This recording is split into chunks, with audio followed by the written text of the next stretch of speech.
കഴിഞ്ഞ ദിവസങ്ങളിൽ പെയ്ത മഴയിൽ മൂന്നാറിൽ വീടിന് പിറകിലെ മൺതിട്ടയിടിഞ്ഞ വീടിന് നാശനഷ്ടം സംഭവിച്ചു. മൂന്നാർ രാജീവ് ഗാന്ധി നഗറിലാണ് സംഭവം നടന്നത്. പ്രദേശവാസിയായ അരുൺ പാണ്ഡിന്റെ വീടിനാണ് നാശം സംഭവിച്ചത്. കഴിഞ്ഞ ദിവസങ്ങളിൽ മൂന്നാർ മേഖലയിൽ തുടർച്ചയായ ദിവസങ്ങളിൽ പെയ്ത വേനൽ മഴയിലാണ് നേരിയ തോതിലുള്ള മണ്ണിടിച്ചിലുണ്ടായത്. മൂന്നാർ രാജീവ് ഗാന്ധി നഗറിലാണ് സംഭവം നടന്നത്. പ്രദേശവാസിയായ അരുൺ പാണ്ഡിന്റെ വീടിനാണ് മണ്ണിടിച്ചിലിൽ നാശം സംഭവിച്ചത്. വീടിന് പിറകുവശത്തു നിന്നും മണ്ണിടിഞ്ഞു പോരുകയായിരുന്നു. என் வீட்டுக்கு பின்னாடி பெரிய ஒந்தி இருந்துச்சு.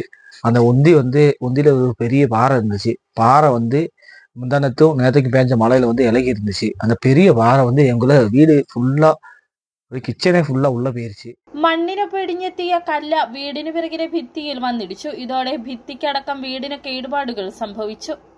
காலனில இருக்கோம். எங்க வீட்டுக்கு பின்னாடி பெரிய ஒந்தி இருக்கு. மழையில எல்லாம் ஒவ்வொரு நாளும் தூங்காம தான் இருப்போம். இப்ப இந்த 3 நாளா பெஞ்ச மழையில ஒந்தி இடிஞ்சு கிச்சன் வீட்லயே போட்டு இதாயிருச்சு. நல்ல வேளை பிள்ளைங்க யாரும் நாங்க இல்ல, வெளியே இருந்தனால.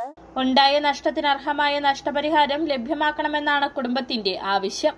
പ്രദേശത്തെ മണ്ണിടിച്ചിൽ അപകട സാധ്യത മുമ്പ് ബന്ധപ്പെട്ടവരെ അറിയിച്ചിട്ടും മുഖവിലക്കെടുത്തില്ലെന്ന പരാതി കുടുംബത്തിനുണ്ട്.